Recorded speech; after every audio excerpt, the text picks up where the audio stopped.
go! Good day, everyone. So, before we start, let us introduce first ourselves. I am Donette Dihuan, and I am Krisha Risa Sierra. And I'm Mama Prince Bianca. And I'm Reed Princess Ancelos. We are the Group 4. So today we are going to tackle about the chemical equation, or what we call the balancing, and the stoichiometry, and also the process on how to solve the chemical equation, or the balancing and the stoichiometry. Good day everyone, I'm Tutor Trends and our topic for today is all about balancing. Balancing usually refers to balancing chemical equation or balancing forces in physics. So we have an example here, but first, before we balance this equation, let's identify first where is the reactant, subscript, coefficient, and product. This is called the reactant, and this is called the product, and this one is called the subscript, and this one is called the coefficient.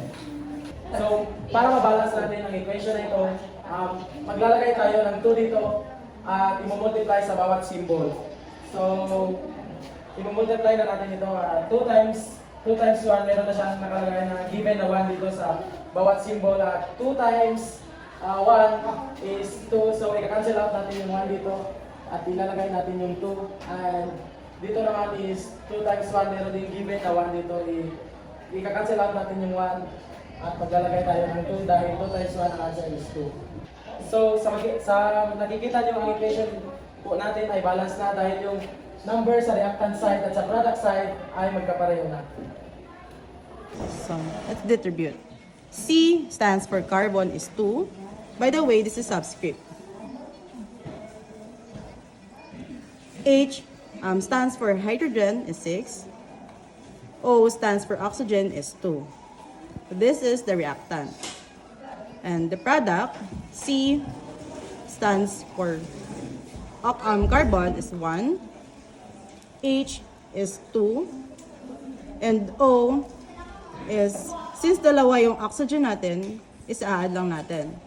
2 plus 1 is 3. Since mababa yung value dito sa product, is dito tayo mag-a-add ng coefficient. So, lagay natin dito 4. So, try natin 4. So, 4 times 1 na carbon is 4. Cancel natin yung 1. 4 times 2 is 8. I-add lang natin yung dito sa kabilang side na oxygen na 1. So, magiging 9. Then, dito naman tayo. Lalagay tayo dito ng coefficient na 6. So, 6. Distribute lang natin each symbol. So, 6 times 2 is 12. Kakancel natin yung 2. 6 times 1 is 6. I-add natin yung 8 dito. Is magiging 14. Cancel natin yung 9. So, since malaki na yung value dito sa product, dito muna tayo sa reactant. So, lagay tayo dito ng 2. So, 2 times 2 is 4. Kakancel natin yung 2. So, balance ng ating carbon. So, 2 times 6 is 12. So, kakancel natin yung 6. So, magiging 12. So, balance na ang ating hydrogen and carbon. So, dito tayo sa oxygen. Ano ba yung mga numbers na i-multiply natin para maging 14? So, lagay natin dito 7. 7 times 2 is 14. So, balance ng ating chemical equation. Our carbon is 4. Balance. Check. Hydrogen is 12. Balance. Check. Our oxygen is 14. Balance. Check. So, this is our chemical equation. Good day, everyone. So now let's move on to our next topic, which is the stoichiometry. So first, let us define what is stoichiometry. So stoichiometry. Stoichia is the Greek word for element, and metry is measurement.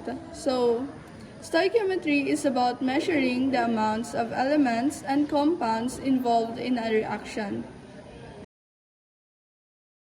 So ngayon, sa isip easy type muna tayo. So, mole to grams tayo. So, ating problem is Cu, SO4.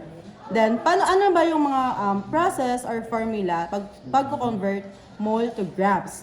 So, i-multiply lang natin. Then, so grams, dahil grams, yung hinahanap natin is, copy lang natin yung grams. Then, yung problem. Copy lang natin yung problem. Copy lang. Then, given na yung 1 mole.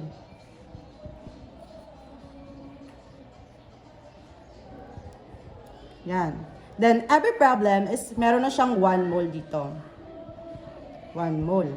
So, paano ba makukuha yung mole to grams? So, first, determine muna natin yung mga symbols. So, C, kakopy lang natin. Cu, ilan ba yung Cu dito? Is, consider na siya na may subscript na 1.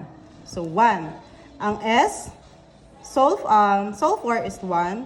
And oxygen is meron siyang subscript na 4, so 4.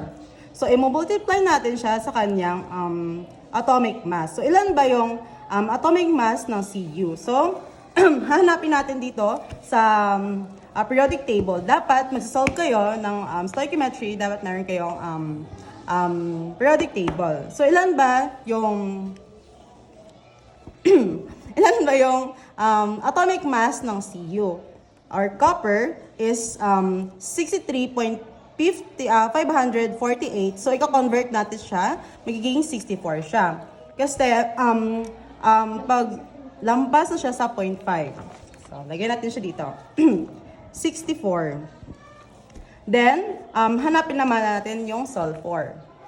So, sulfur is 32. Lagyan natin 32. And yung oxygen is 15.9994 is i-convert natin siya ng 16. Natin dito 16. So, i-multiply natin siya each. So, 1 times 64 is 64. 1 times 32 is 32. And 4 times 16 is 64. So, i-multiply lang natin siya. 64, i-add natin siya lahat. I-add. 64 plus yung 32 plus yung 64 is 160. So, ang ating is 160 grams of CuSO4.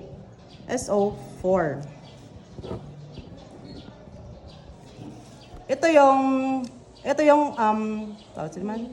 Ang value ng ating symbol. Ilagay natin ito 160. So, since nahanap na natin, sana all nahanap. So, since nahanap na natin yung value ng ating symbol, is i-convert na natin siya. 1 times 160 is 160 divided by 1 is 160. So, i-copy lang natin yung symbols. Grams, Cu, SO4. Then, i-cancel out natin itong 1 mole and dito sa symbol. So, ang answer is 160 grams CuSO4. So, dito naman tayo sa problem number 2. So, again, yung process is i-multiply lang natin siya. So, since grams yung hinahanap, is lagyan natin ito grams NH4. Then, i-copy lang natin itong 1 mole. Given na siya sa problem natin. 1 mole in NH4. So, paano ba siya i-convert to grams? So, hanapin lang natin yung kanyang value. So, lagay muna natin N is 1, H is 4. So, i-multiply lang natin siya doon sa kanyang atomic mass. So, ilan ba yung atomic mass ng nitrogen? Is 14. So, hinahanap natin dito. Nitrogen is 14. So, lagyan natin 14. And then, ang atin hydrogen is 1. Natin 1. So, i-multiply lang natin siya. 1 times 14 is 14. 4 times 1 is 4. So, i-add lang natin siya is 18 grams of NH4. Ito yung value ng NH4 natin. So, lagyan natin dito 18. So, consider na, sa any problem is may merong 1 mole. So, So, convert lang natin siya. 1 times 18 is 18 equals 18. Divided by 1 is 18. So, cancel out natin tong 1 mole. 1 mole NH4. Then yung natira na lang is grams and H4. So, ito yung value ng NH4 natin. Mole to grams. So ngayon, dito na naman tayo sa conversion of grams to mole. So meron tayo dito dalawang problem which is, so muna tayo dito sa unang problem. So 3.5 grams of H2O. Maglagay lang tayo dito ng open parentheses, yung over para sa ating numerator at denominator. At saka i-close lang din natin. So sa ating numerator is meron na ditong given na 1 mole. At saka ikakopy lang din natin yung symbol ng ating problem. So 1 mole of H2O. Tandaan nyo na meron na dito always na given na 1 mole. At saka sa ating denominator naman is kakopy lang din natin yung symbol ng ating problem. So, symbol is grams of H2O. Para malaman natin kung ano yung value ng ating grams, hanapin natin sa ating periodic table kung ano yung value, kung ano yung atomic mass ng ating H2O. So, sa ating, dahil dito, meron tayo ditong subscript sa ating hydrogen na 2. So, H is 2. At saka sa ating oxygen na merong 1. So, hanapin lang natin siya sa ating periodic table. Sa ating hydrogen, so, meron tayo ditong 1 na atomic mass. So, ilalagay natin 1. At saka sa ating oxygen naman is merong 15.9994. So, i-convert lang natin siya sa 16. Kasi kapag lampas na sa 0.5, i-convert lang natin sa whole number. So, magiging 16 siya. So, equals. So, 2 times 1 is 2. And 1 times 16 equals to 16. At i-add lang natin. So, magiging 18 siya. So, yan na yung magiging value ng ating grams dito sa denominator. So, magiging 18 grams na siya kasi kapag in-add mo yung value ng ating symbol na H at saka O is magiging 18. So, ngayon, magmamultiply na tayo. So, 3.5 mamultiply natin sa 1 mole is equals to 3.5 at i-divide lang din natin siya sa ating denominator which is 18. So, divided by 18. Yung magiging sagot is 0.19. So, ayan na yung ating sagot is meron tayong 0.19. So, tsaka ika-cancel out para makuha natin yung symbol, ika-cancel out lang natin yung magkaparehas. So, dahil magkaparehas dito is yung grams of H2O, ika-cancel lang din natin. So, yung matitira is mole of H2O. So, ika-copy lang natin yung symbol. At yan na yung final answer. So, ayun, same process lang din ang gagawin natin. Open parentheses, yung over natin para sa ating numerator, denominator, at close parentheses. At yung sa ating numerator naman is, di ba meron na ditong given na rin na 1 mole, tsaka ikakopy lang din natin yung symbol ng ating problem. So, meron tayong FeBr3. So, yan na. Sa ating denominator naman is, ikakopy lang muna natin yung symbol. Is grams of FeBr. Para malaman natin yung value ng ating grams, hanapin natin sa ating periodic table kung ano yung value or atomic mass ng ating symbol na to. So, dito, meron tayong Fe dito. So, ito yung Fe. So, 55.847. So, i-convert na natin siya sa 56 kasi lagpas na siya sa 0.5. So, ang ating Fe is isa lang. So, ita-times natin sa 56.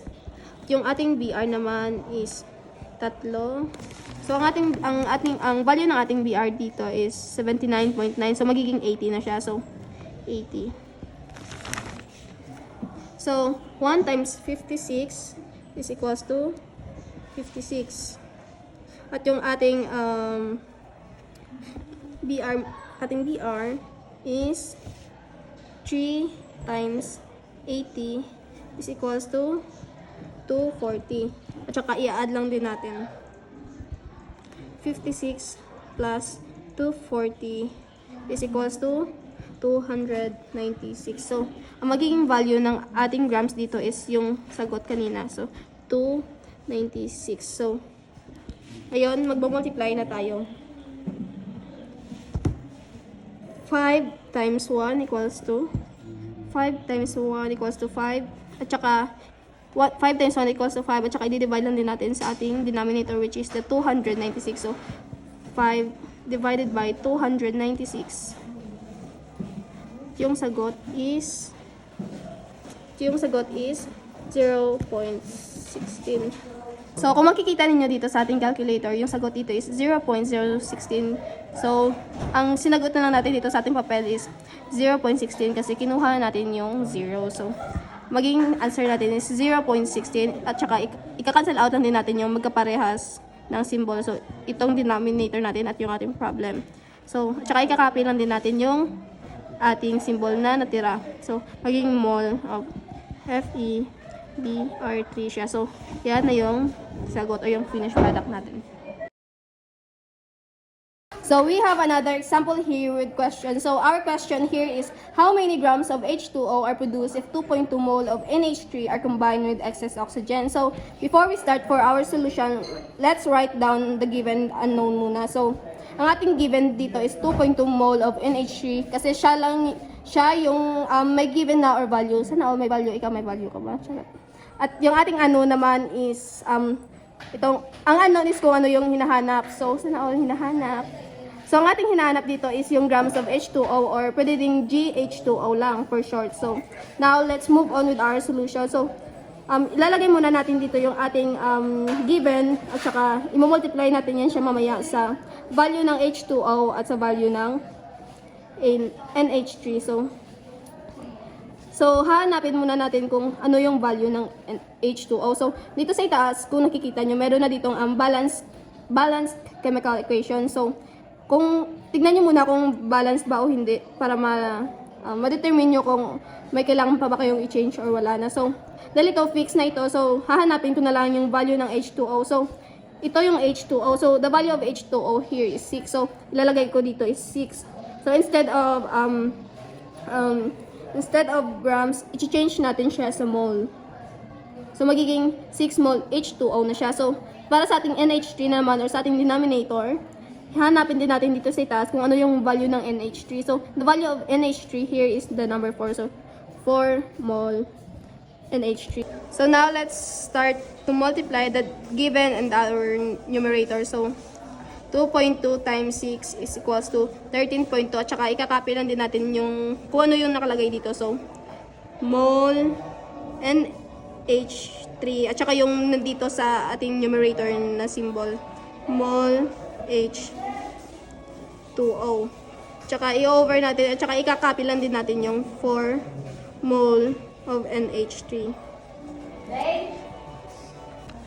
So now, i-divide na natin yung ating mga sagot. So, 13.2 divided by 4 would be 3.3. So, 3.3. At saka, para makuha natin yung kanyang symbol dito is, ika-cancel out natin kung ano yung magkaparehas sa both numerator at denominator. So, magkaparehas dito is mole NH3. So, ika-cancel out natin dito. At ang matitira is mole H2O. So, ayun na. That would be the answer na. So, para i-convert na naman natin siya sa gram. So, kung ano yung sagot dito is, lalagay lang natin dito.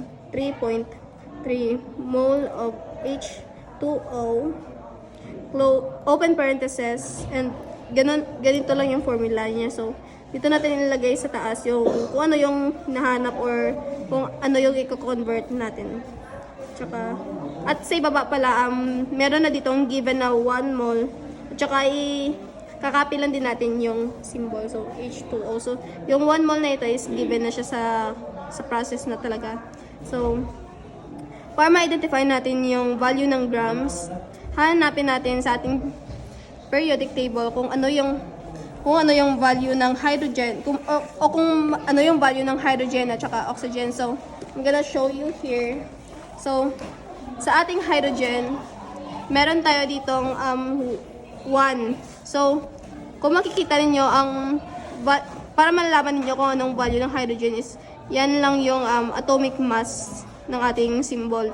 So, yan is 1 nakalagay dito. So, ilalagay muna natin dito sa gilid. So, ang ating hydrogen is 1 times 2. Dahil meron siyang subscript na 2. Kaya, imamultiply natin siya sa 2. At sa ating oxygen naman is meron tayong value na 16. Dahil if you can see here is 15.99. So, dahil sobra na siya sa 0.5. Kaya, i-convert na natin siya or i-whole number natin siya sa 16. So, after nating ma-identify yung value ng ating symbols, i-add lang natin. So, So, 16 plus 2 equals to 18. So, yan na yung magiging value ng ating numerator dito sa itaas or yung grams. So, now, let's start naman to multiply. So, multiply lang natin. 3.3 times 18 equals to 59.